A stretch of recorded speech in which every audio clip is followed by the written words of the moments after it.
Welcome to our channel. Today we how to create an ETF portfolio with Invesco. Easy tutorial step by step clearly.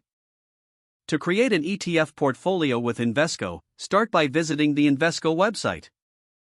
Once you're on their homepage, navigate to the investment section. Look for the option labeled Exchange Traded Funds or ETFs. Select this option to explore the range of ETFs Invesco offers. Review the available ETFs by category, such as equity, fixed income, or commodities. Click on each ETF to view detailed information, including its objective, performance, and expense ratio. Identify your investment goals and risk tolerance to determine which ETFs align with your needs. Once you've narrowed down your options, consider diversifying your portfolio with various asset classes. Make a list of the ETFs you're interested in based on your research.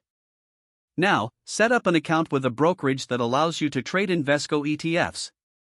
If you don't have a brokerage account, complete the application process by providing the necessary information.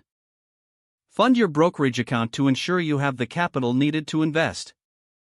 Once your account is funded, log in and navigate to the trading platform.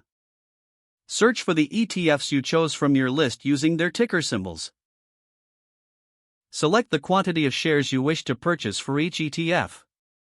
Check the order type, whether it's a market order or limit order, according to your preference. Review the total cost of the transaction before confirming your order. After double-checking all details, submit your order for purchase.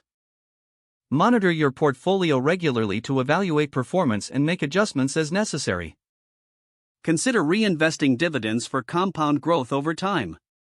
Stay informed about market trends and news that may impact your ETFs.